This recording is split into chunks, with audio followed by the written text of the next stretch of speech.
siamo un partito, non siamo una casta, siamo cittadini, punto e basta.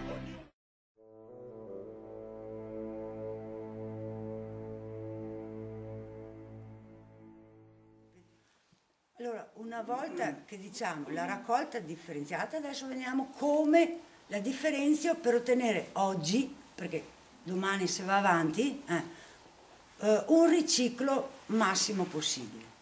Abbiamo il flusso dell'umido. L'umido va, ci sono gli impianti di compostaggio, all'estero l'80% sono aie di compostaggio, perché l'impianto è una serie di macchinari che gira, che fa, che briga, odori, questo, problemi, quella, mentre all'estero fanno semplicemente il letamaio che abbiamo noi a casa. Lo lasciano lì riposare naturalmente, non spendono soldi, non spendono gasolio, non provocano niente. È un'area naturale, noi a Benevento stiamo implementando anche in Sicilia questo sistema che prende 30 milioni di euro per fare che cosa?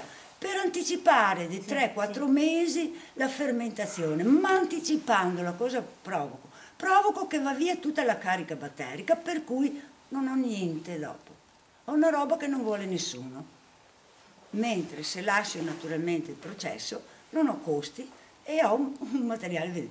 Tutti questi cose qua che vedete sono per le scuole, perché noi ci facciamo carico dell'informazione, della raccolta e dell'avvio riciclo dei materiali nelle scuole. Ogni scuola ha la sua compostiera, quindi abbiamo insegnato ai bambini a fare a meglio l'ARPA, perché qua collaboriamo con l'ARPA e con l'Osservatorio Provinciale e Regionale Rifiuti, che ce l'abbiamo qua a 2 chilometri, quindi è comodo. E questo ha fatto in modo di incentivare molto. Pensate che i comuni qua siamo al 72% facciamo il compostaggio domestico, non disturbiamo più nessuno. Ce lo facciamo, ce lo consumiamo e abbiamo lo sconto del 30% sulla tariffa. Il compostaggio fatto a casa. Sì, perché il comune non deve né raccogliere, né portare là, né pagare l'impianto, né fare, capito? Per poi avere un problema che la roba degli impianti di compostaggio va a copertura di discarica. Parliamo sempre di umido però. Stiamo parlando di umido. Ecco, nel caso in cui in una città sia difficile fare il compostaggio stanno facendo sui tetti dei capannoni, stanno facendo sulle cose sopra, perché se tu lo sai fare il compostaggio non ti dà nessun problema. Si fa anche negli appartamenti, basta avere una terrazzina e quindi ogni famiglia potrebbe farsi il suo compostaggio. Non fa odore? No. No, non fa odore. No, ci sono delle regole, dei modi per farlo, noi l'abbiamo spiegato e fatto lì alla scuola, insomma non si divertono pure. Sì, perché le maggiori obiezioni nelle città è che al di là della difficoltà della raccolta anche a porta, il compostaggio è impossibile da... Il problema dei ristoranti, dei cose, anche lì, perché non dobbiamo dimenticare che bisogna agire anche a monte. Certo. Per esempio se adesso voi andate a Napoli, non vi danno più i piatti di pasta asciutta che uno ne lascia lì metà, danno una razione molto piccola e poi chi ne vuole ancora, ne ha ancora, perché l'imperativo è non creiamo umido. Anche portarsi a casa quello che si avanza, che in Nord Europa lo fa, infatti. Napoli, insomma. Infatti guardano male. Stanno passando da una cosa all'altra. Tra parentesi, noi a Rovigo è stata fatta una proposta in comune di organizzare gli orti per gli anziani. Sì. Non potrebbe essere utile questa raccolta? Si fanno anche il compost, lo stesso che stiamo facendo, per esempio lì a Prato, la SM Prato, abbiamo implementato questo sistema, dovevano fare un impianto di compostaggio che fanno un'unica aia di compostaggio perché l'hanno capito e stanno risparmiando. Quindi a Prato quanti abitanti ci Prato sono? Fa 285.000, più gestiscono, tutta la provincia di Rovigo. Prato gestisce altri 18 comuni, per un totale 360. Quindi un'area di compostaggio per un bacino d'utenza simile? In qualsiasi posto c'è un posto anche isolato se vogliamo, un posto, quindi si è scelto in crosta, con la luce, insomma si va anche a scegliere, si attrezza, Sì, era per capire intanto un ordine di grandezza per fare poi dei paragoni, quindi con 250.000 abitanti quanto spazio serve per fare un'aia? 12.000 metri quadri solamente? Si riduce. Sono 6. L'equivalente dell'area del Censer.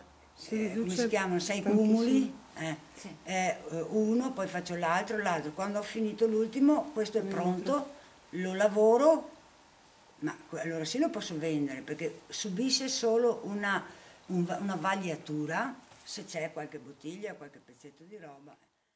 Quindi, tornando alla base, il rifiuto umido non deve essere un problema. Si organizza sul territorio, perché questo sistema si adatta a qualsiasi territorio. Allora, secondo il territorio che noi dobbiamo gestire, studiamo la maniera più opportuna. Chi vuole fare, che poi è una pratica di vita, diciamo così, bene, se no paga, ma strapaga. E quella è l'ordine, quello è l'ordine. Perché non puoi creare un problema agli altri. Chiaro. Quindi adesso ci sono tutti i danni collaterali, perché adesso siamo costretti a bere l'acqua minerale che ci paga.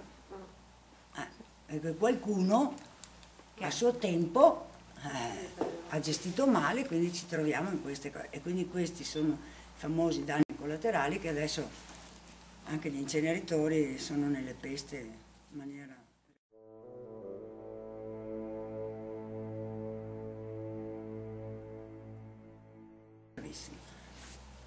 Poi abbiamo il flusso della carta, basta raccoglierlo a parte, non è un problema, le cartiere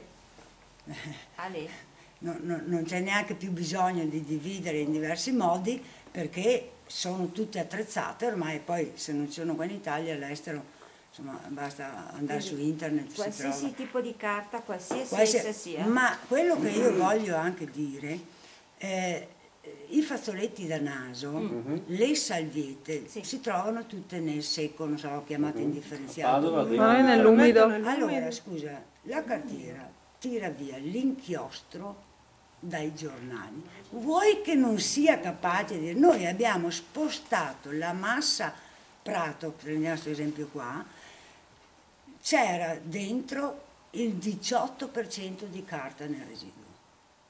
Ammazza. L'abbiamo spostata tutta di là.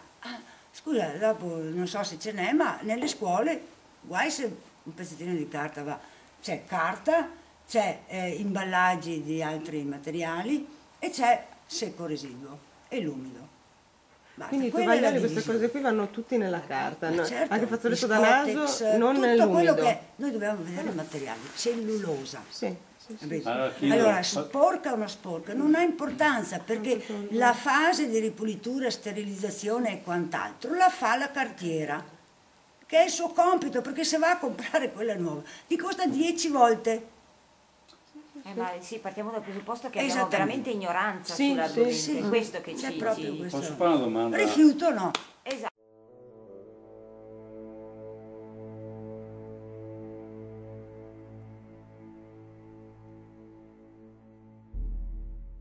Maliziosa o anche peggio, ma se le istruzioni che vengono date ai cittadini dalle società che fanno la raccolta sono di non mettere nella plastica i sacchetti di plastica, di non mettere nella carta le salviette, la carta da cucina, eccetera, e si può legittimamente pensare che vogliano un secco non riciclabile ricco di sostanza combustibile? Si può pensare di tutto, però io non vado al gestore. Io ho detto prima che la legge dà il compito all'amministratore pubblico, allora è con lui che me lo prendo, non col gestore, perché il gestore fa quello che gli dice secondo il bando e meno fa meglio sta, guarda caso, no? Allora non gliene può fregare di meno, è l'amministratore pubblico che deve fare il bene dei suoi cittadini, punto. Quindi il controllo del territorio non lo deve mai delegare, perché sennò che vada a casa che è meglio, no? Io non mica capisco la lingua io. D'altronde è la sua funzione primaria. No, lì SM Prato sono arrivati a mandare via le persone, perché insomma, dico, io non posso venire qua a combattere, se questo non capisce, che vada a casa, che prendiamo un altro che capisce. Cioè, non si deve fare sconto a nessuno, perché abbiamo perso troppo tempo, troppi soldi, troppa salute, troppo tutto. Ecco, per cui la carta, dobbiamo guardare cellulosa, è un materiale che ha la sua destinazione e va alla cartiera e lì il problema della cartiera sarà quello dell'inchiostro e di trovare la soluzione. anche i cartoni della pizza. Tutto. Si deve il residuo di pizza, Sì. ma non è lo sporco. La legge, perché c'è una regolamentazione, dice residui non evidenti. Quindi se è sporca di pomodoro io lo metto Ma lo stesso della carta, invece ecco, io da noi c'è scritto di no. Da noi c'è scritto di Il no. 42% della carta, che non ne parlano più, no? Sì. Di quei due quartieri ancora in mani. E il 24% di plastica grossa, diciamo, non c'è più niente. Certo che se tu fai una raccolta al giorno, perché dicevano 2000 tonnellate a Napoli, è la produzione giornaliera. Sì. Ma se tu ci vai una volta solo te la trovi tutta la strada.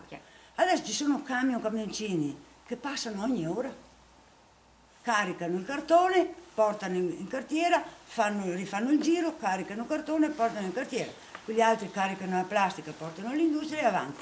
Così sparito magicamente. Quindi a Napoli le immondizie non sono più per strada? No, ma adesso si bisticciano per tirare sulle lattine, per tirare sulle robe, perché hanno capito che quello vale i soldi.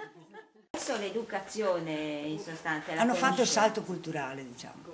C'è una percentuale, Che ma è anche una da parola noi ci sconosciuta. sono C'era già il salto culturale, cretini. non era voluto. Insomma. Non era voluto, sono pienamente d'accordo, sono quasi 3 anni che siamo lì.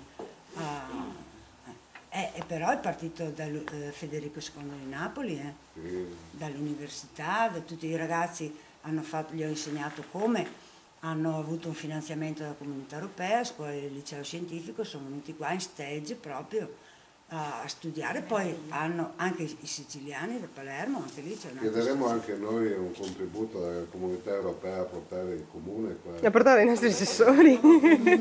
Ci sono tesi di laurea su... Madonna, ne avremo 50 noi. Ci può dare magari una bibliografia, qualche... Sì, guarda, adesso stiamo aggiornando tutto il sito, per fine mese metteremo dentro tutti lì, perché ne hanno fatte di tutte e di più, e quindi poi solo le nostre Eco Innovation. La sede dell'Università di Padova a portarla a Rovigo. Quindi voi è 3 anni che siete... Guarda, che il primo impianto è fatto nell'84, 84, Ma infatti è cominciato negli anni 80 a fare anche il trattamento dei rifiuti. Facevamo gli inerti, solo che per mezzo di inerti c'erano... Allora io sono stata la prima a andare a smontare le finestre, tira via tutti i cavi, tira via per avere inerte. Ecco, allora prima di abbattere, perché quando hai abbattuto, fatto il mucchio, è un macello. L'importante è agire prima, come in casa. Ma guarda, diventa normale, e noi finché Asiago non era partita ci portavamo a casa la roba perché ci dava fastidio mettere tutto insieme. Su di quelle zone che avevano cominciato a fare il trattamento dei rifiuti e creare il compost, buttavano dentro di tutto. E quello vuol dire che si andava nei campi e si vedeva tutti questi riflessi di vetro che non finivano più. Cioè sono errori perché si è incominciato in un certo modo installando dei macchinari. Non è detto che il macchinario risolve i problemi. No, infatti, tante volte noi abbiamo molta manualità perché la manualità dà la qualità e non crea problemi. E dà lavoro. E dà lavoro. Quindi abbiamo visto umido, pensate che l'umido è mediamente il 30%, per la Napoli è il 45%, ma da noi il 30% medio. A Napoli usano molta verdura, quindi. La carta è il 20%, siamo già al 50%. Quanto la pagano la carta in genere così? Adesso è 160. quintale. Parlo mercato, non parlo consorzi CONAI, perché poi adesso apriamo il coso del CONAI, che lì ne ho da dire. 160 parliamo a quintale. Tonnellate. Il prezzo è sempre. Parliamo sempre a tonnellate.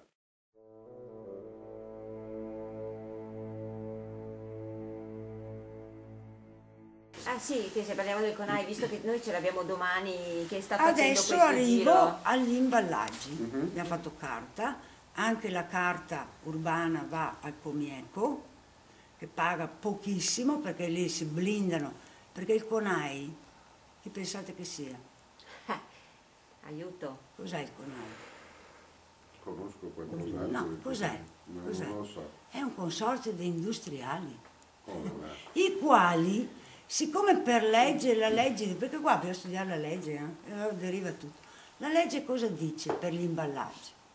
che chi immette sul mercato un imballaggio, cioè qualsiasi industriale, Acquavera, San Benedetto, quella dei vasetti di yogurt, deve portarli a riciclo. Allora tutti questi industriali cosa hanno pensato bene? Chiamiamo i comuni, siamo comune, facciamo un accordo, tu raccogli, quindi ANCI con AI, hanno fatto un accordo nazionale, avvallato dalle leggi, tu ti occupi della raccolta e porti alle piattaforme più prossime che io ti indicherò, se non ce l'hai. Allora, prima cosa... Spende il comune? No, e io ti do il contributo. Cioè, questo contributo deve coprire il costo di raccolta e conferimento e trasporto alla piattaforma. Ma non hanno fatto né le piattaforme né fatto l'istruzione. Perché sfido e vorrei venire da voi a vedere cosa c'è dentro la raccolta, se sono solo imballaggi oppure no. Ecco, ci va a dire, perché dicono plastica. Allora il giocattolo di plastica, lo mettono a plastica. No, è mica un imballaggio. Ma stanno zitti perché? L'attaccapanni è plastica. Magari c'è il ferro, ma dice, cioè, è plastica, no, perché non è un imballaggio. Ma perché stanno zitti? Perché se arriva così, quando l'ispettore, perché poi nelle piattaforme come la mia, come in tutte, c'è un ispettore del consorzio, quello della plastica dice questo non è imballaggio, questo è imballaggio, comune, invece di darti 277 euro ti do 0. O ti do 100. Quindi vorrei vedere cosa prendete voi dell'imballaggio. Mentre i miei comuni prendono 277 della plastica, quota di alluminio, prendono, anzi ne avanzano, perché Treviso 3, Priula, eccetera, avanzano dei soldi da questa gestione. Quindi deve essere positivo, non negativo. Quindi essere più selettivi diventa, non è un modo di dare un prodotto migliore, ma di dare un prodotto altrettanto... Allora il comune non ha il prodotto per fare una raccolta mista. Un materiale, diciamo, migliore. Un materiale misto, monomateriale o multimateriale leggero o multimateriale pesante, nelle varie raccolte, se si raccoglie vetro, plastica e latino insieme, oppure... Hanno introdotto una regola, una complicazione in più per avere poi una perdita. Si parla di imballaggi. Sì, ma e siamo noi che non comprendiamo che l'imballaggio è... No, ma se noi diciamo facciamo solo gli imballaggi, vuol dire rendere una cosa più complicata di quello che sarebbe, per dopo rimetterci. Sì. Quindi i comuni si erano aspettato attrezzati, intanto il materiale andava disperso, ma pensate bene, che non è che la Nestlé è San Francesco che dice, beh, mi faccio carico del costo del riciclo. Quando i camion escono da ogni fabbrica con gli imballaggi, voi sulle fatture trovate contributo con AI assolto. Cosa vuol dire? Che in quel momento lì quell'azienda versa alla cassaforte con AI, che poi si divide in 10 sottocassaforti, versa questo contributo che deve andare, versa questa tassa che deve andare a coprire tutti i costi del riciclo. Allora cosa succede? Succede che però la Nestlé la mette nel conto. Cioè nella bottiglia di acqua minerale paghiamo l'acqua, paghiamo bottiglie e paghiamo il riciclo. Se la roba non va a riciclo, i industriali sono contenti, fanno i salti alti così, poi gli restano i soldi senza fare niente.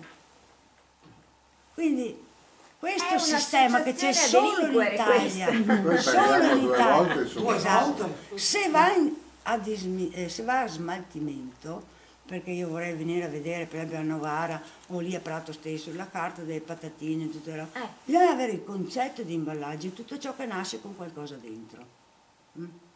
E lì c'è la confusione perché il vasetto dello yogurt, il bicchierino dello yogurt che nasce con lo yogurt è un imballaggio, lo stesso bicchierino che si compra nei negozi sfuso non è un imballaggio. Giusto. Allora quello deve andare nel secco. Ma si riciclano tutti e due, quello non va riciclato. Cioè la confusione è massima, c'è solo in Italia, non c'è con AI in nessun'altra parte del mondo. Quindi perché si guardano il materiale. Ma infatti hanno fatto sempre la legge di 1000 interpretazioni, no? Ognuno interpreta a seconda delle proprie esigenze. Allora hanno giocato su questa cosa che il comune ci voleva per organizzarsi, no?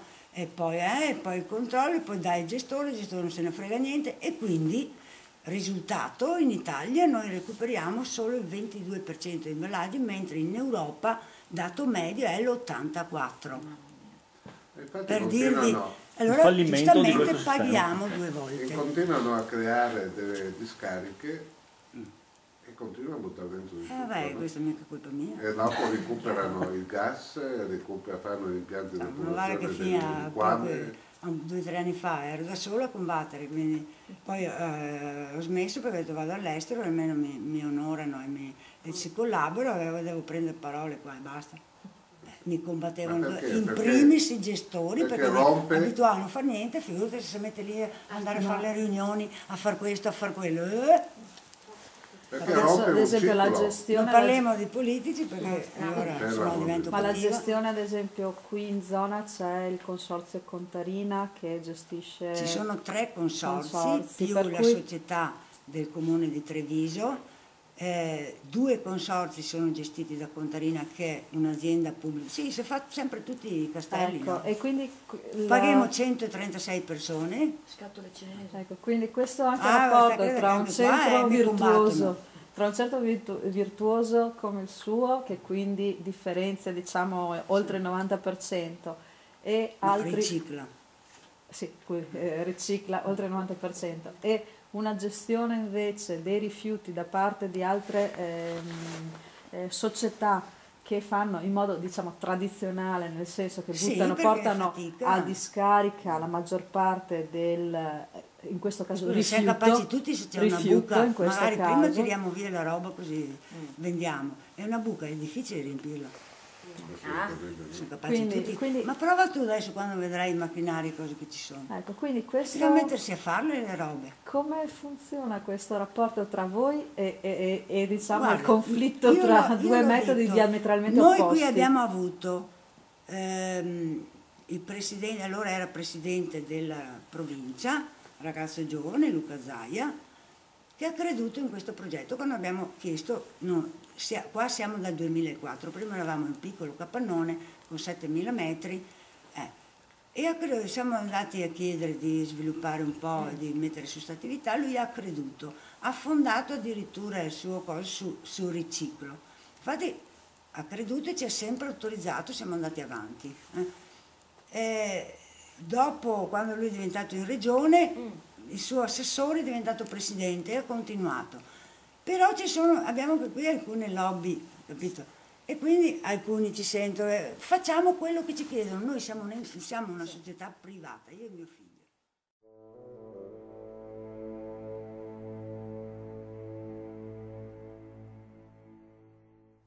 Noi facciamo accordi con l'ente pubblico, convenzioni, tutto quello che vuoi. Se ce lo chiedono, non andiamo a dire, perché se uno non vuole stare lì, che stia lì. Però più abbiamo la collaborazione, allora siamo presenti in Sardegna, siamo presenti in Sicilia, siamo presenti a Benevento, in Puglia, siamo presenti a Sulmona, adesso a Napoli, Salerno. Sud Italia, al nord e qua in zona, no? Prato, Milano, adesso un mese fa ci ha chiesto la provincia di Milano di collaborare, chissà che... Scusa, quando capiscono... No, in Veneto... Con chi ce lo chiede. Però da quello che lei mi dice e che adesso io ho sentito, che sono parole che mi sono che forse c'è una guerra, capisci? Perché i comuni si sono create nel frattempo queste grosse tipo ERA, tipo ENIA, questi qua hanno messo sotto la cappa il comune, visto che il comune voleva disfarsi del problema, ha firmato qualsiasi roba del tipo in Emilia Romagna abbiamo contratti di 40 anni. Questo gestore fa quello che vuole, alza i prezzi, va secondo il mercato. Quindi adesso devono lottare, adesso i nuovi politici hanno la guerra contro queste, capito? La scelta è stata quella di andare discarica e inceneritori. Ma adesso ad esempio con la nuova normativa, la finanziaria, che prevede a tutti gli effetti la risoluzione di questi contratti ventennali, trentennali, perché con la scadenza di marzo 2012 o si creano delle società miste pubblico-private per cui devono essere rivisti tutti i contratti, tutti gli affidamenti, tutte le cose. Per cui potrebbe essere la compagine societaria, il problema è della scelta politica su che cosa vuoi fare di questi materiali. Quale strada prendi? Prendi l'indirizzo di andare a riciclo devi attrezzare tutto il percorso. Prendi un'altra strada e quindi quando non è due step possibile, divisi che ti perché dicevo. se tu vai a vedere Prima c'è cosa l'aspetto entra in societario, discarica, poi cosa c'è quello viene che portato in fai. discarica, è roba che si può lavorare, cioè noi abbiamo quel 3,5, 4, anche 5% di scarto. Perché man Cioè, mano a quindi un mano si 5% affina. va a finire in discarica, solo un Sì, 5% perché per è esempio massimo. di questo 5% il 90% è il vetro troppo fine, perché scaricandolo ancora chi si ostina a fare vetro, plastica, lattine, che ci sono anche qua, c'è anche qua un consorzio, allora succede che quello fine non lo puoi portare alla vetreria perché è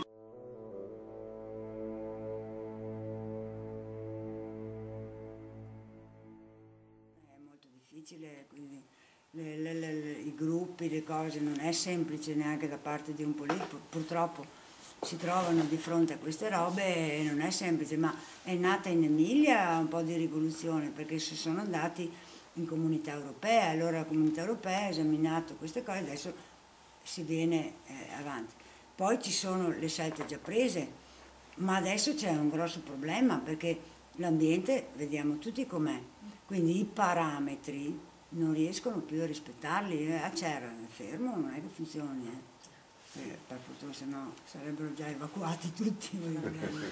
E quindi adesso però nessuna banca va a finanziare un inceneritore perché c'è un rischio troppo grande, i danni collaterali se li devono pagare adesso.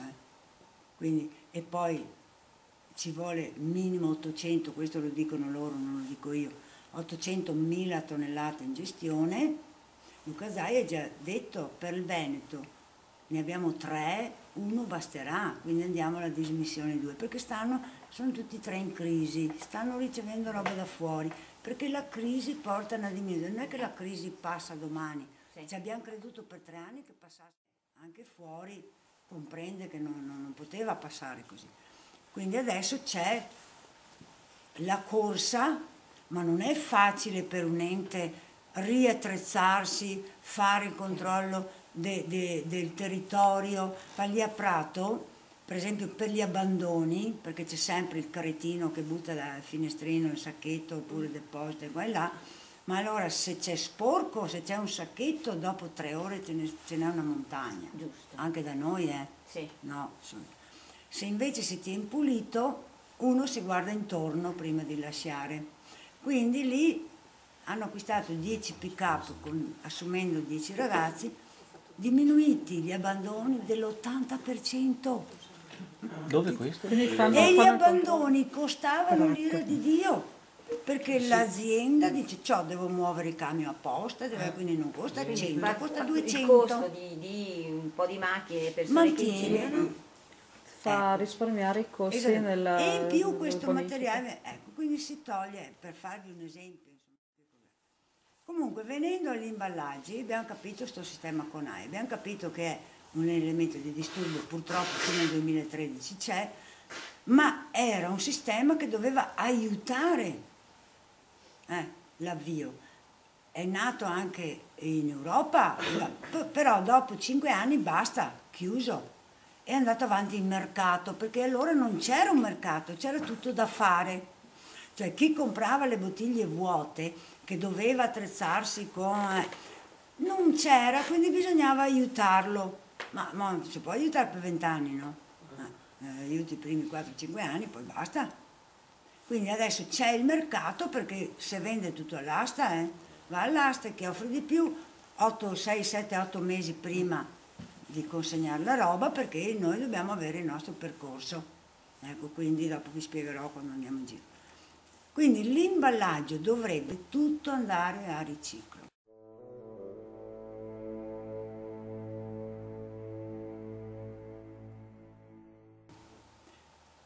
E poi cosa c'è?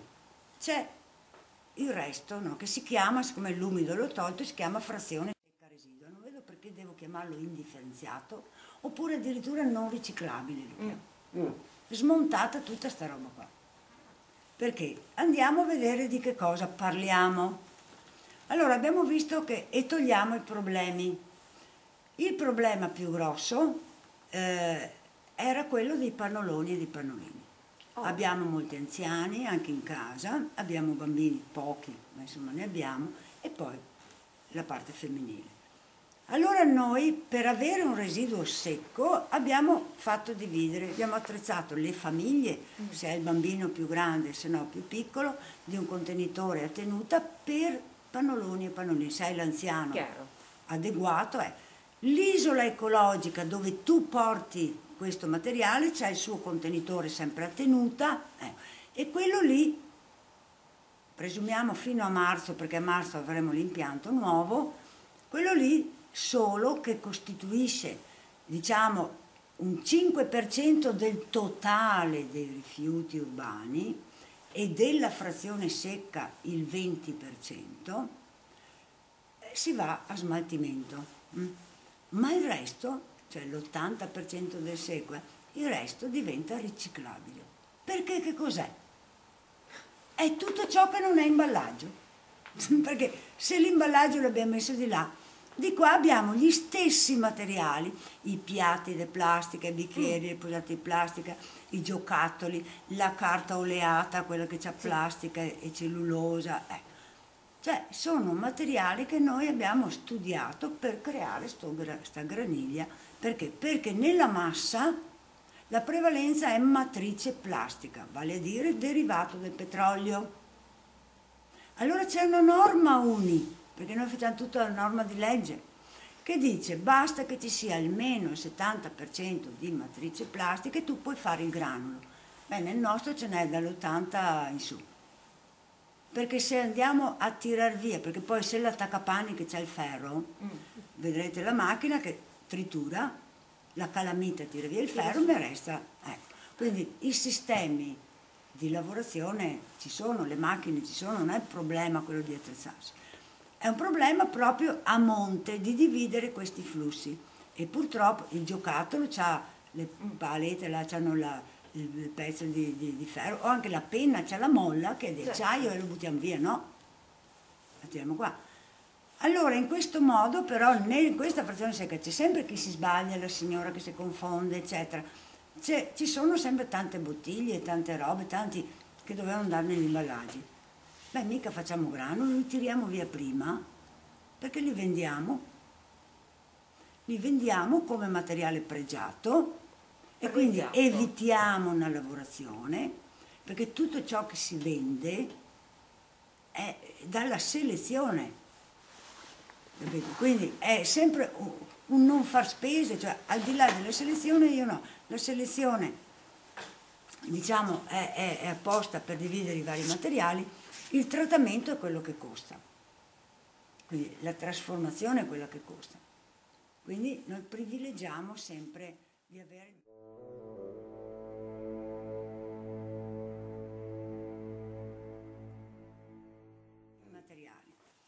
e organizziamo per esempio le sagre paesane, che il consorzio qua ce l'ha con noi perché prima faceva pagare minimo 2.500 euro di gestione e noi, sapete cosa abbiamo fatto pagare? Zero. Cioè? La sagra, le abbiamo fatto 300 rotte sagre quest'anno. Noi posizioniamo i cassoni, gli scarabili, mettiamo lì uno, due cassoni, dipende anche Sherwood, Padova, cioè le grosse manifestazioni. Tanto i giovani vogliono fare questa roba, mettono i cartelli, qui si fa la raccolta differenziata, state attenti, e hanno anche i ragazzi che controllano e che girano continuamente. Questo lo abbiamo chiesto noi. Dividono l'umido dalla carta e dalla plastica, se c'è qualche latina, se c'è qualche, abbiamo la macchina che divide. In quel modo lì a noi arrivano anzi l'umido non arriva, va all'impianto di compostaggio se ce n'è, ma è pochissima roba. Oppure nelle sagre hanno le stalle, quindi danno, perché non avanza più niente nessuno. Non c'è che nei piatti rimane solo le ossa. Quindi abbiamo visto anche questa evoluzione, no? Perché i piatti naturalmente non occorre che li lavino quelli di plastica. Li tirano giù se c'è qualcosa, no? ma è la stessa plastica di quell'altra degli imballaggi che ha un valore enorme, perché la devo... Però è tutta mista, plastica, si chiama Plasmix, cioè un misto di vari polimeri, monomeri plastici. E questi vanno nel trattamento. Scusa. Fare tanti contenitori, anche se sono le lattine, tanto poi abbiamo qua l'impianto, quindi inutile ti faccio fare un lavoro per... che non che da serve, me perché si farebbe lo stesso. Signora Poli, una fatica vetro, per me. lattine e che cosa insieme? E Vetro, lattine e questi plastica. piatti, Sì, plastica in tutto, genere. tutto. Lattine e plastica, Addirittura insieme. loro fanno, mi dividono l'imballaggio, benissimo, noi lì gli diamo qualcosa. Se c'è un paghiamo. imballaggio mezzo e mezzo. viene riconosciuto questo, Certo, questo i bambini delle scuole che ormai per abitudine a casa, quando finisce l'acqua dentro la bottiglia, il tappo se lo mettono in tasca, lo portano a scuola. A scuola noi diamo, o le lattine, diamo quei contenitori, andiamo a fare la raccolta, li pesiamo, alla fine dell'anno nella festa finale, secondo il materiale che mi hai conferito, già diviso, perché poi quella lattina lì io lo posso solo che vendere, non devo più farci niente, non la devo lavorare. Il tappo, siccome è polietilene, mentre il corpo della bottiglia è PET, l'etichetta è un altro, è HDPE, allora all'azienda serve il PET per fare il pile o per fare le vaschette. Il resto gli diventa uno scarto a quell'azienda lì. Quindi? Allora, vale se che io ti gli dia- tiro via, invece questo qua mi va a 600 euro a tonnellata. È più pregiato. Loro butterebbero via, non buttano via perché le due aziende che sono qua portano qua e io riciclo, quindi hanno un risparmio enorme perché qua c'è una filiera continua. Però solo questo gesto di portare i tappi, guardate che minimo una scuola piccola, neanche 200 bambini, si porta a casa 800 euro su un anno. Sapete quanta casa? 800 euro. Sì, sì. Ci sono scuole superiori per pagare 2000 euro, perché lì ci sono lattine, ci sono le macchinette, ci sono... E chiedo scusa, questo Quindi quello è in che l'indice, areale vi capito? arrivate a farlo voi? Cioè, se ci fosse una scuola di Padova, No, di allora Rovigo, questi impianti, venivo dopo, questo discorso, vanno fatti sul territorio, perché trasportare la roba leggera, qua te mangi tutti i soldi. Io ho le mie quantità, perché dipende da un'organizzazione provinciale, diciamo, la programmazione compete alla provincia, che deve provvedere e avere sul proprio territorio gli impianti che gli servono. D'accordo tutti i comuni del territorio. quindi lei, diciamo, Noi siamo un po' accordo con le privilegiati, scuole nel senso lo fa sulla che... provincia? Sì. Quindi un Tutte centro le scuole come di questo Treviso, potrebbe scusa, giustificarsi tutte in le ogni scuole provincia veneta. della città di Treviso sono 92, dagli asili all'università degli anziani, 16.860 popolazione.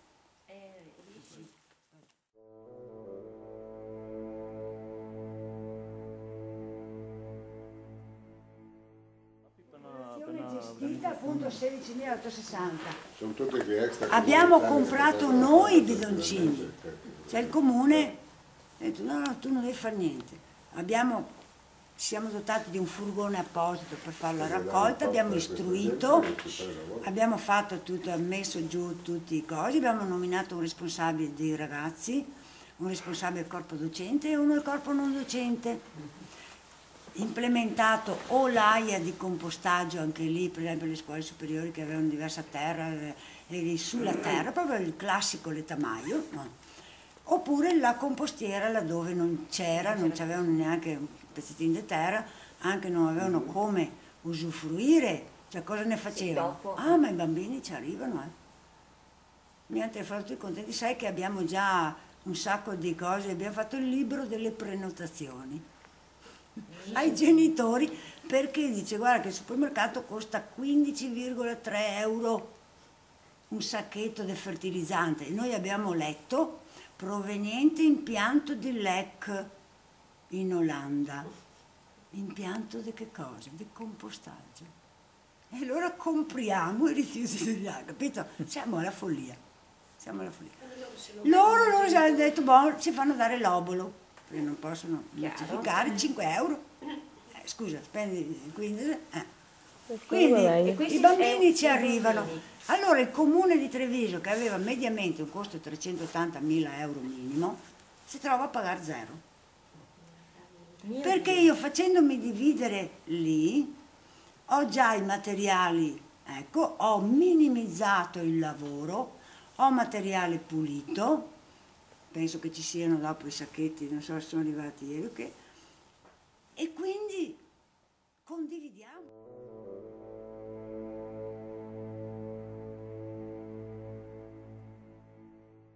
Perché se io facessi pagare, vabbè, dice, non lo faccio più. Chiaro, Cioè, è chiaro. solo anche lì dei pannoloni, i pannolini, perché li porta 30% di sconto, più se si fa il compostaggio 20% di sconto, non paga più niente. Perché noi qua, a provincia di Treviso, la tariffa, abbiamo la tariffa, non abbiamo la tassa. La tariffa è composta di una parte fissa, cioè, vale a dire i servizi, pulizia della piazza, del Chiaro. cimitero, dei Spazzamento. parchi, di quelle robe lì, quella dobbiamo pagarla tutte, comprese le aziende. Certo. Ma la parte variabile è quello che io consegno. Chiaro. Cioè, quando passano a casa mia mi segnano lo svuotamento. Cioè, se io produco di più, pago di più.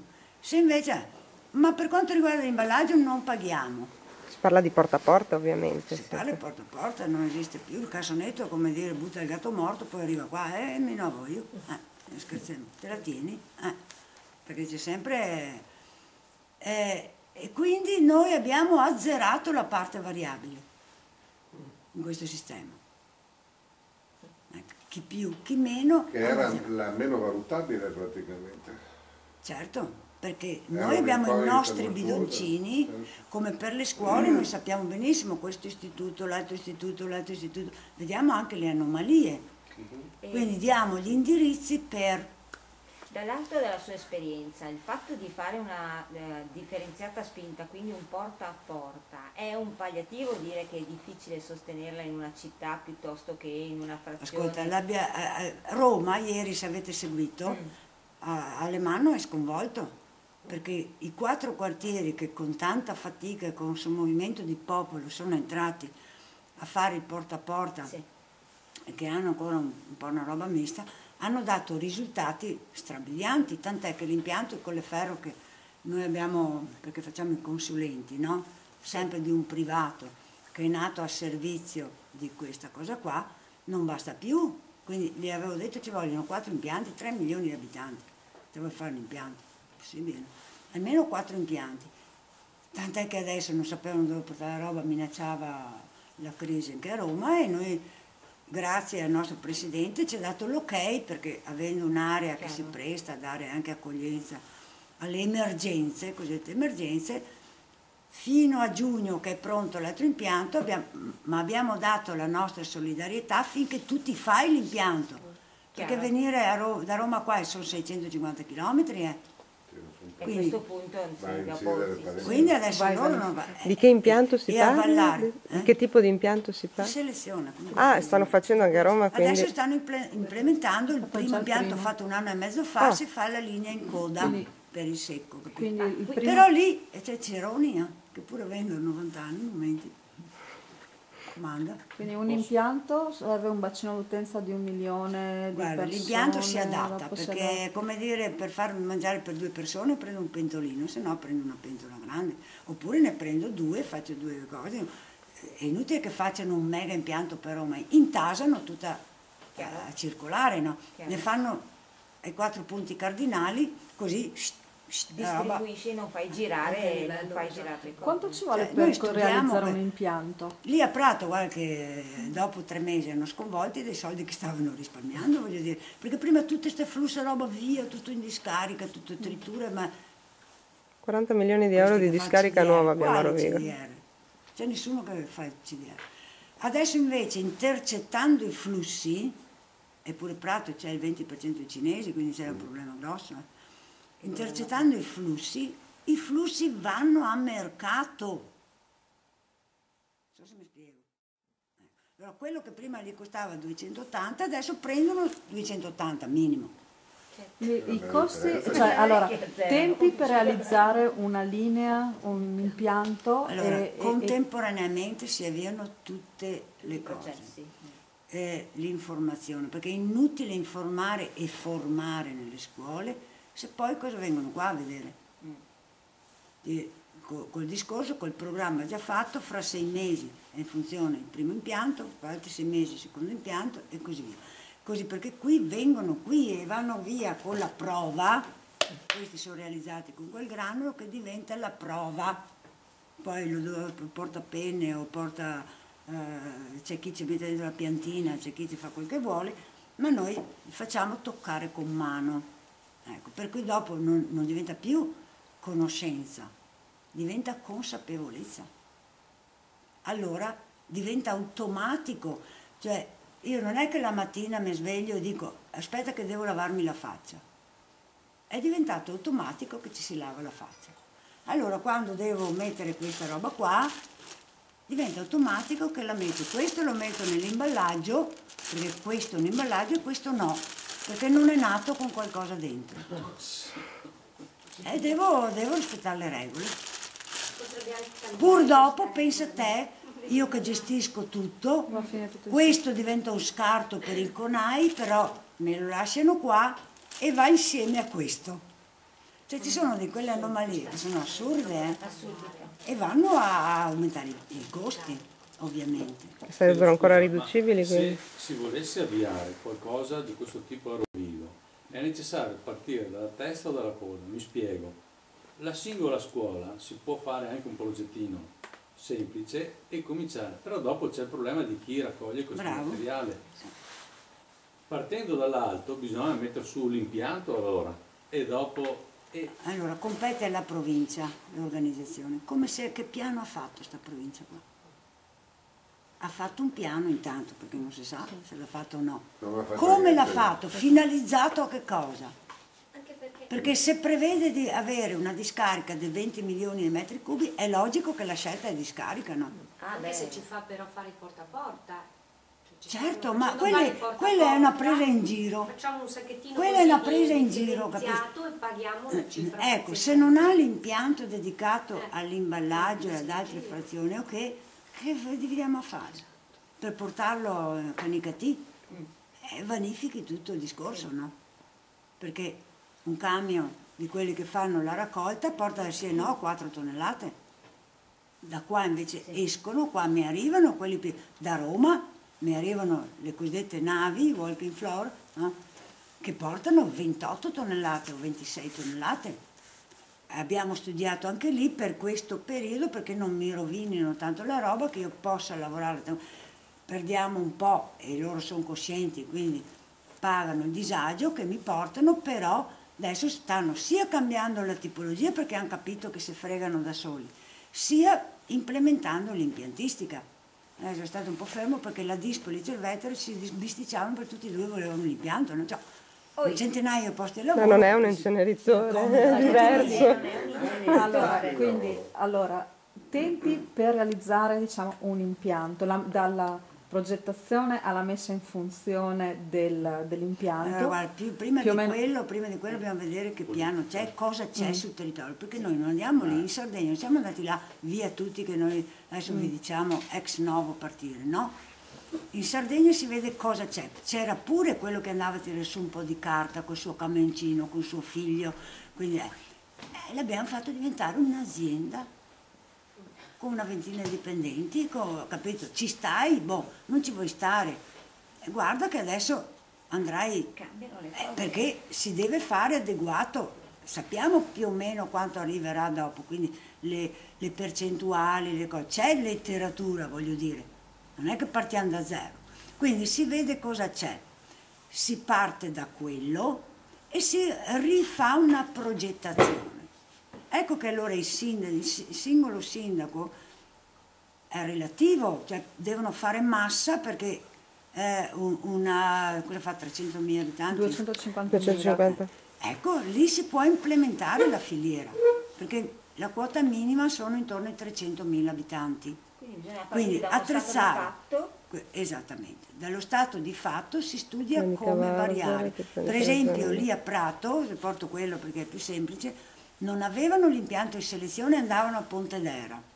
Cosa che noi abbiamo. gli mancava il controllo del materiale, gli davano quello che volevano, perché quando è scaricata, faceva schifo, come fai a dire di no? Quindi non ti do i soldi. La differenza qual è? Che prima addirittura dovevano pagare, adesso prendono.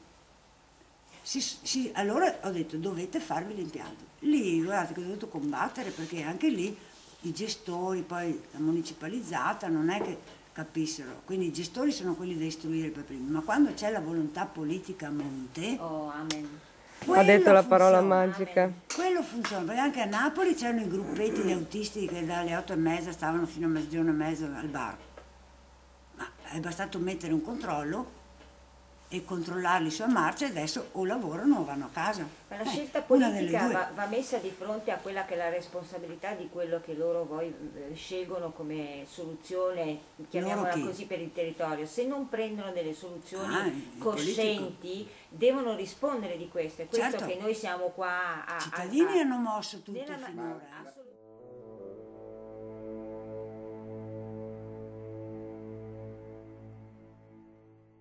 Veniamo ai tempi. Allora, per studiare non è che ci vuole. Intanto ci vogliono i 15 giorni necessari per, se c'è questo discorso politico che poi ti fa marciare il progetto. La realizzazione dell'impianto, ci sono tanti capannoni vuoti, non occorre neanche più costruirne, cioè li trovi già abbiamo pronti. un interporto che potrebbe andare le macchine, a parte che si fanno gradatamente, ma dal momento che lo ordini in 4 mesi ce l'hai già bella che funzionante. Poi noi cosa facciamo? Non è una consulenza la nostra classica, noi lo chiamiamo accompagnamento. Cioè assieme alle tue strutture, perché tu conosci il territorio, tu puoi parlare, mica io potevo andare dei sardi, ci vado come personaggio così, ma non è che il rifiuto è una cosa delicata, entri proprio nell'intimo delle persone, quindi si vergognano, si qua, si là, quindi uno da fuori fa sempre più fatica. Ma se sei assieme e se incominci a far vedere, perché sono venuti qua a vedere, quindi a prendere conoscenza, hanno organizzato dei viaggi, diciamo, di conoscenza. E, come per i ragazzi sono venuti in stage, vi dicevo. Quindi vai lì e fai tutto il percorso. Ci vuole una forte volontà politica. Allora lì a Prato cosa è successo? Che avevano invece l'impianto per fare CDR, che poi CDR non fa nessuno perché non si riesce, il CDR è un prodotto, tanto è molto costoso ed è solo una tritovagliatura dei materiali, che vagli roba che non vuole nessuno e triti per diminuire il volume, non c'è altra cosa. Sperando poi per la discarica, per i inceneritori danno fastidio, quindi stanno sostituendo le linee con linee di estrusione, perché avviando tutto il processo adesso hanno una parte secca che è secca, avendo tolto i pannoloni. Si sono già prenotati l'impianto come quello che si ricicla anche i pannoloni. 3 anni ci abbiamo studiato. Non è da meravigliarsi, perché sempre stesso metodo. Di che cosa parliamo? Parliamo di parte organica. Quella più pesante. Sì. Però ci sono i sistemi, si trasforma in un sale organico, che interessa ai consorzi agrari. Quindi il sale organico. Poi il pannolone di che cosa è fatto? Esattamente il 50% cellulosa di primissima qualità, in considerazione dell'uso che si fa, e monomero plastico. Per la plastica abbiamo già...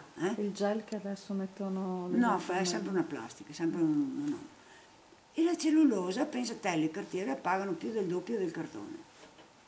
Perché le cartiere guardano la cellulosa, non guardano mica da dove proviene, guardano l'essenza del materiale. Il cartone poi dentro colle varie. Esattamente, mentre questa è di primissima qualità, capisci? Cioè l'impianto separa, un pannolone separa... Siccome noi siamo assieme a una multinazionale americana che ha finanziato la ricerca, non posso dire parola perché sennò adesso sta per essere brevettata. È segreto. No, comunque finanziata dall'estero, quindi non... Per forza siamo andati in Ohio, siamo andati dappertutto a usufruire delle macchine in un posto e nell'altro. Però all'estero c'è già il premio di sostenibilità economica. Cioè, il principio è questo. Ogni cosa che è difficile o non si può riciclare è un errore di produzione. Tu non la devi fare, devi cambiare, devi farla in maniera diversa, che sia riciclabile. Allora non c'è problema. Questo si chiama sostenibilità.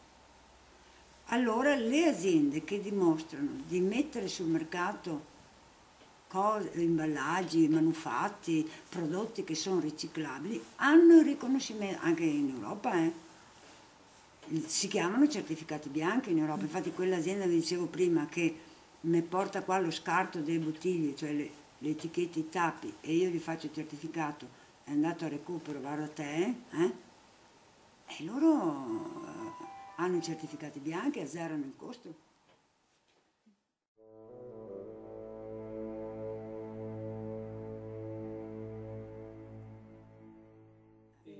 Funzionamento. A Padova adesso dicono di mettere il Tetra Pak insieme con la carta, perché hanno un fantomatico impianto che riesce a riciclare, dicono. Chi dicono? Lo dicono gli amministratori pubblici. Beh, sono mal informati. No, secondo me in questa frase ci sono un sacco di errori. Bugiardi. Allora, dicono di mettere, guarda, è semplice. Ogni azienda che produce e mette sul mercato un imballaggio, sempre per, per la legge e per l'accordo, deve fare l'accordo col riciclatore. La Tetra Pak ha fatto l'accordo con le cartiere, va bene? Quindi tutti gli imballaggi in Tetra devono andare alle cartiere. Se vanno nel secco, peggio per te. Non nel secco, vanno nella carta. Va bene. Sì, perché a carta dove va? Le cartiere, di fatto. Allora, le cartiere adesso separano la carta e quelle altre portano in discarica, se vuoi saperlo, perché non c'è nessun impianto, perché è troppo costoso separare. La plasticina. Non è possibile. Solo i francesi, e in Francia la Tetra ha perso il 42% del mercato, perché i francesi gliela fanno pagare, il costo del riciclo lo deve pagare il produttore. Invece qua non esiste. Quindi l'unico motivo per buttarlo nella carta è che poi là sono più comodi a mandare. No, il motivo è che la Tetra Pak ha fatto l'accordo con le cartiere, quindi in qualsiasi altro posto lo porti devi pagare. La cartiera ha fatto l'accordo, lo deve ricevere. Ma è un costo poi, per loro. Vabbè, è un costo per la Tetra Pak. No, loro si fanno pagare la Tetra Pak. Non è vero che poi viene riciclato. No, non c'è. Hanno tentato di fare un impianto in Emilia 8 anni fa, ma invece la Pacific France, che sono tutti gruppi di cartiere francesi, hanno provato, poi ci hanno contattato, sono venuti qua con i camion, le cartiere appunto che ricevevano. Abbiamo trovato il sistema di riciclarlo, è costoso. Fanno un pannello forno assorbente, però costa. A quel punto lì la Tetra Pak, dovendo pagare, perché la Francia ha detto no, tu devi riciclare, ha dovuto aumentare i prezzi al mercato e la gente ha comprato quel vetro. Dice, spendo meno, che devo pagare il riciclo, fai a meno. Ma la Tetra Pak tiene duro perché ha gli impianti che fanno questi cartoni di Tetra Pak. Finché qualcuno ci casca e compra Tetra Pak. Noi abbiamo il sospetto che buttino a bruciare, siccome carta e plastica se non li riciclo però bruciano, è possibile che in realtà poi vadano in inceneritore. Ma paghiamo noi, sai? Paghiamo noi, dico. Non so, no, ma noi questo è una Ascolta, ma tu ti rendi conto cosa paghiamo la confezione del Tetra Pak? No, paghiamo più. Boh, allora quello che c'è dentro non vale niente. Il 92% del costo è del Tetra Pak. Devi andare a prendere il latte alla spina. No, chiedo scusa, forse non ho fatto bene la domanda.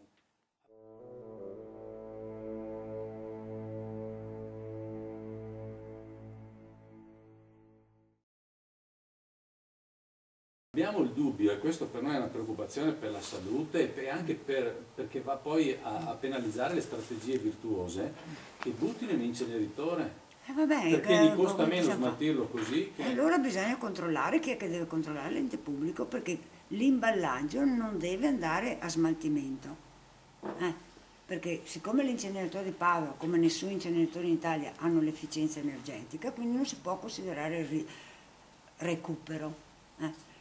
Sono classificati recupero solo se dimostrano l'efficienza energetica, che non ce l'ha neanche Brescia. Che cos'è l'efficienza energetica? No, se io, perché per bruciare il rifiuto bisogna mettere gas, mettere energia, tubi cui... enormi di gas che entrano.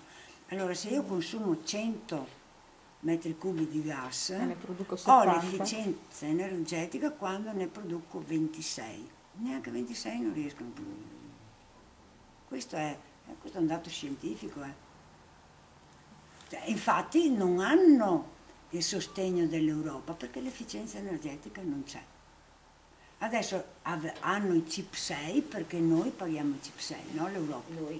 Noi. Allora finché durano, già in Emilia adesso stanno scadendo, hanno triplicato il costo per andare a bruciarli. Sono stati qua i sindaci la settimana scorsa. Adesso si trovano in Braga di Tela. Ho detto, potevate aspettare ancora un po', no? Quando vi cade il tetto in testa, aspettate loro.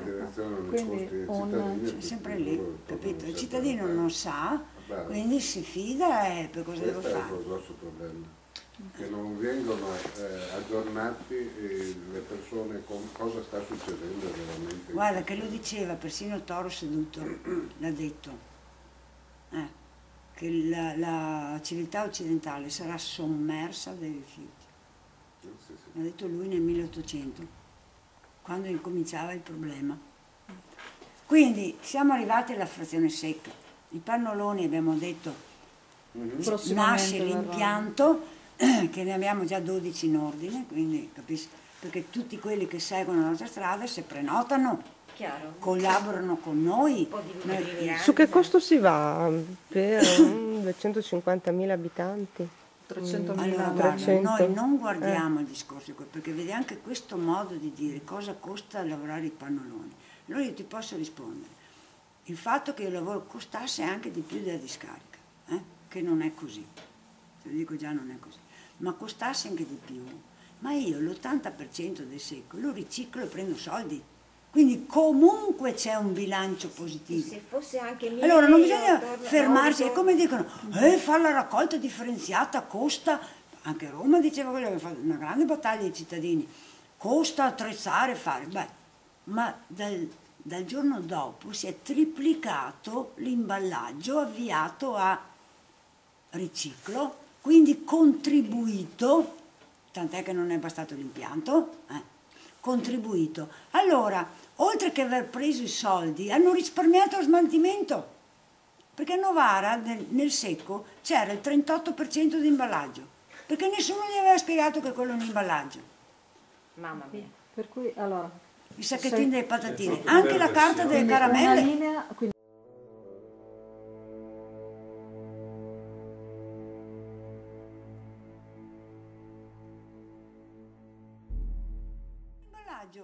in 4-6 mesi si attiva, fa risparmiare immediatamente l'amministrazione sui costi sia di, diciamo, di scarica, di smaltimento, di questo indifferenziato che andava a finire chissà dove, c'è un guadagno. Diventa un'attività economica. Esatto, c'è un guadagno nella vendita. È un'attività economica, è inutile che andiamo a fare tanto lungo. Ecco, logicamente dall'altra parte ci sono i costi per l'assunzione di personale, per avviare una raccolta corretta porta a porta, c'è l'assunzione di personale nelle linee di lavorazione, per cui come si bilanciano le due cose? Ti ho già risposto, è un'attività economica.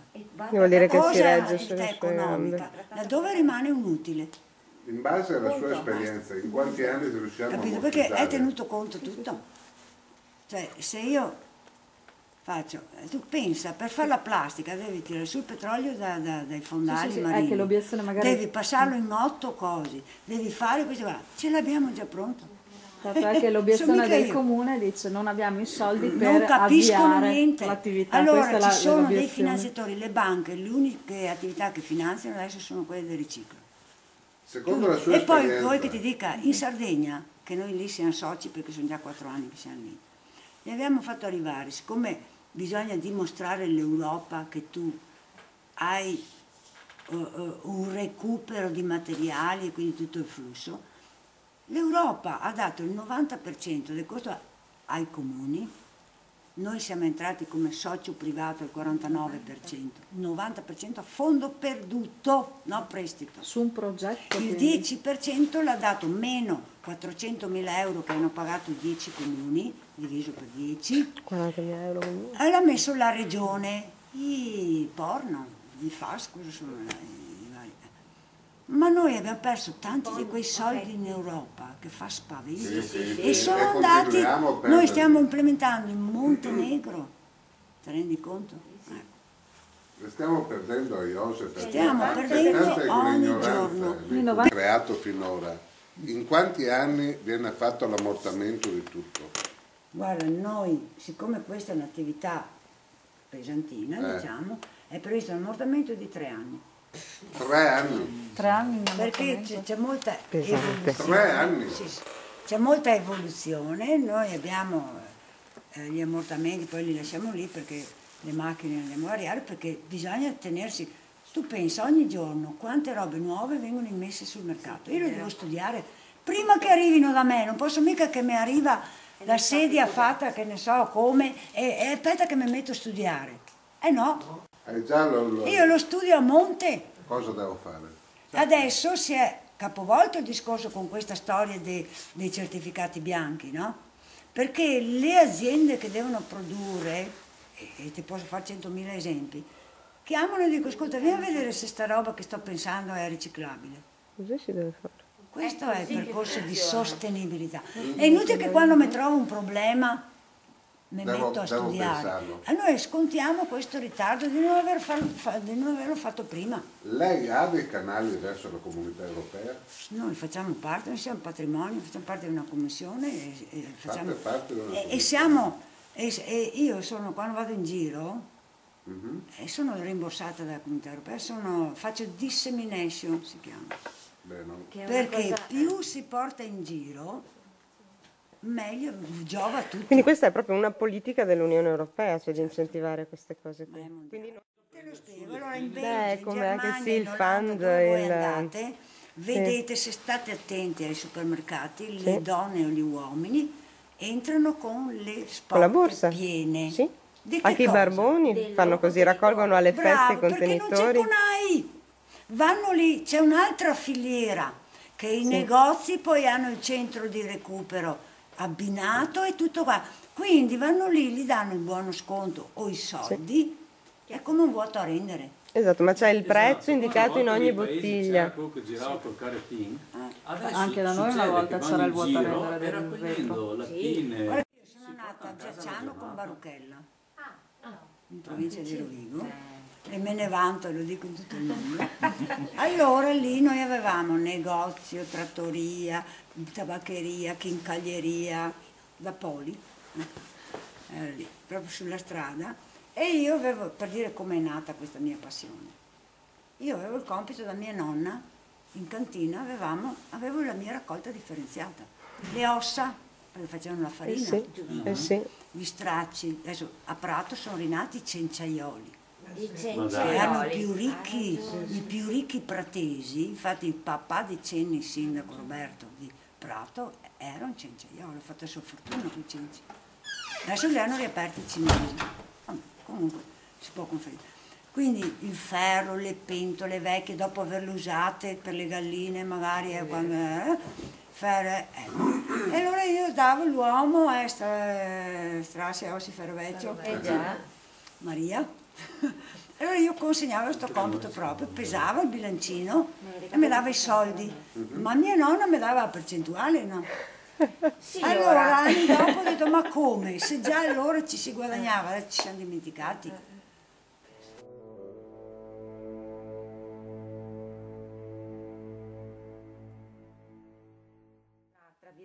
Non conoscenza e quindi ignoranza sta nel fatto di come poter utilizzare la comunità europea sul nostro territorio. Ci sono dei bandi di gara regionali, agganciati con l'Europa in tutte le regioni, in tutte le regioni, tranne in Campania, che lì il problema era bypassare la regione, se no si tenevano i soldi. Addirittura c'era il governo di mezzo, perché vabbè, siamo stati, abbiamo fatto una battaglia senza quartieri. Meandri. Che adesso è uscito un bando Regione Veneto per progetti ci sono di continuamente. progetti virtuosi. Allora il progettino deve essere presentato tenendo conto come ho detto prima, tenendo conto, dimostrando alla Comunità Europea chiarissimamente un sistema che va a recupero. Allora la Comunità Europea eroga, la farma non è lunghissima, perché adesso lì in Sardegna sta arrivando il secondo, altri 2.650.000 euro.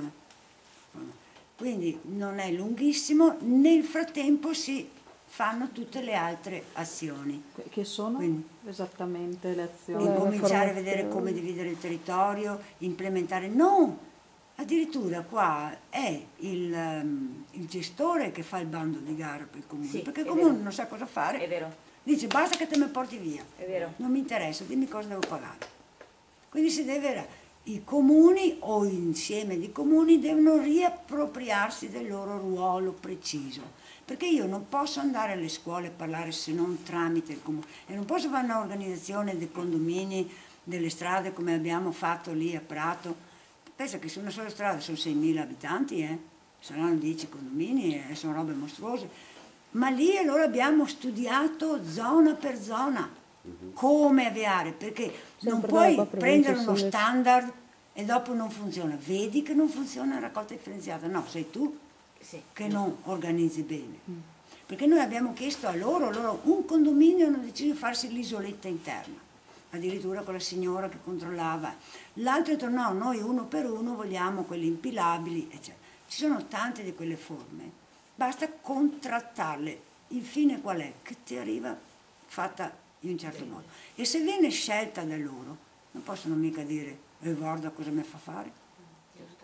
E quindi c'è una motivazione molto profonda. Poi, da subito con le scuole, perché soprattutto gli asili, rovesciano le famiglie. Ma sai quante volte? Quando viene automatico, matematico. Quando vengono in visita, vengono a vedere, facciamo tutto in giro. Quando viene un asilo, automatico che dopo una settimana mi telefona la signora, la nonna, a nome di tutti i nonni, non si può più vivere qua. Ma sbagliamo tutto, siamo dei cretini, dei deficienti, non capiamo più niente. Cosa è successo, signora? Ma sei signora Campi? L'accordo economico lo facciamo con l'azienda che opera. Accordo politico con i E comuni, nota accordo bene che economico col noi ci gestore. facciamo pagare al raggiungimento di obiettivo, non vogliamo soldi prima, perché siamo talmente sicuri degli obiettivi, capito? Non avete neanche Quindi non c'è problema,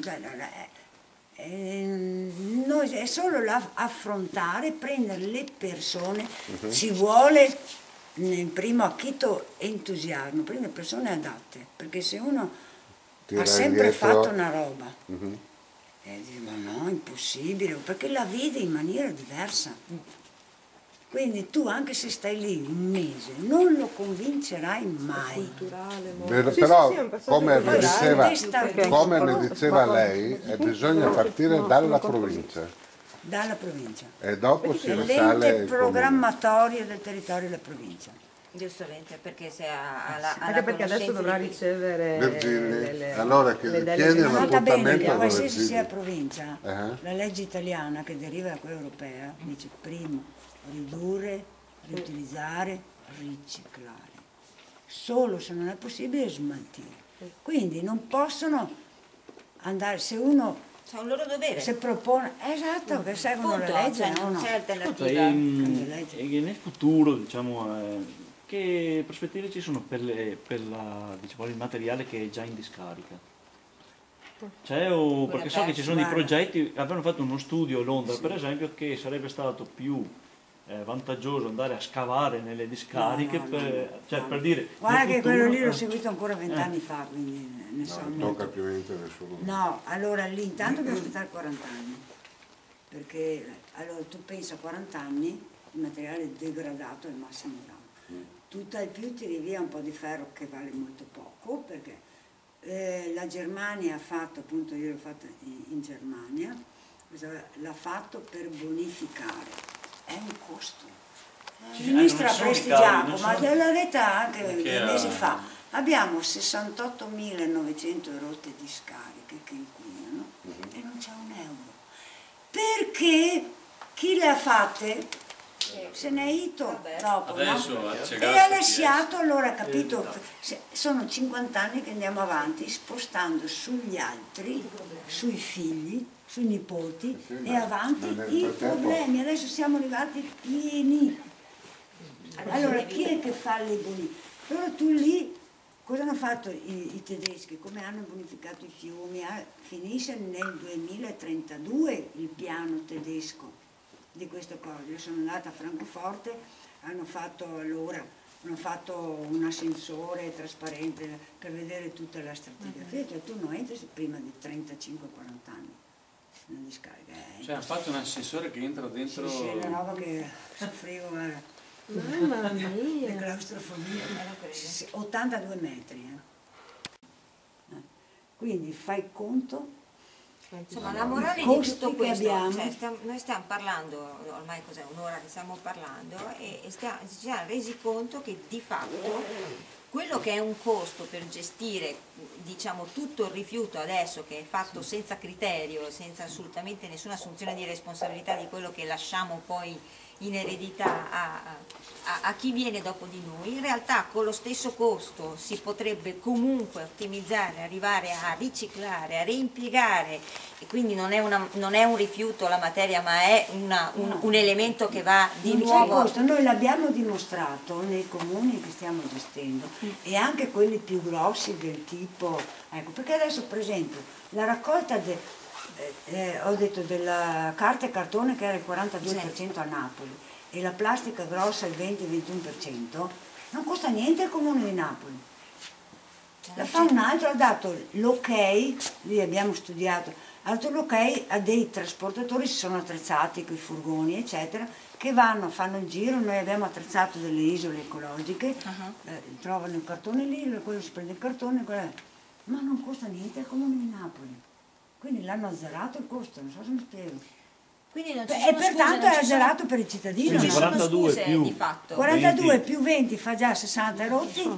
quasi 2/3. Capito? Allora l'umido lo stanno raccogliendo, stiamo pensando dove fare verso Benevento, che gestiamo anche quello, le aie di compostaggio, ma si stanno dando da fare, si stanno inventando le compostiere, ma guarda che napoletano. È una roba mi ha sconvolto. Ne andiamo a prendere uno, lo portiamo qua da noi, vediamo che cosa succede. Hanno una fantasia che non è fantastica. Se vogliono.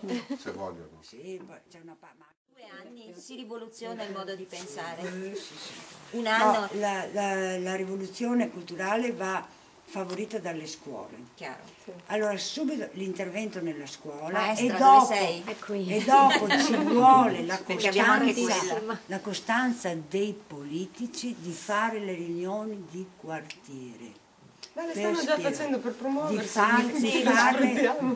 Di fare non tanta gente, non che sia presa dopo che il bambino a scuola, il ragazzo ha parlato, perché sennò chiedono, se paghiamo molti soldi, Serve come manodopera, parliamo di impianto di selezione, impianto di trattamento, una 60ina di persone. Più tutta quella la raccolta porta a porta, che a Benevento stiamo implementando per il sistema 620 posti di lavoro, comprese 2 fabbriche che stiamo studiando un prodotto, vai a Napoli, non vi dico, non posso dire perché sarà una sorpresa, cosa andranno a fare. Andiamo a vederlo una roba quando lo particolare del Napoli, che sia l'impronta di Napoli, capito? il castello. No, non posso Non posso dire. Quindi ogni territorio si fa un suo prodotto, per esempio lì in Sardegna fanno che c'erano già 2 fabbriche, venivano a comprare la roba qua, tutto un travaso, tutto un costo, di roba tutto che un casino. girano. Invece adesso le stiamo... e lì fanno molte pali, come quelli che vedete là, i pali, perché lì essendo molte coste hanno bisogno, quindi stanno specializzando, hanno studiato un manufatto di quel genere, insomma. quindi faranno 2 o 3 articoli. Poi personalizza, diciamo. Ma è chiaro, rispetto al territorio in cui è, come se lo... Certo. Sì, ogni territorio, guarda che gli indiani appena hanno visto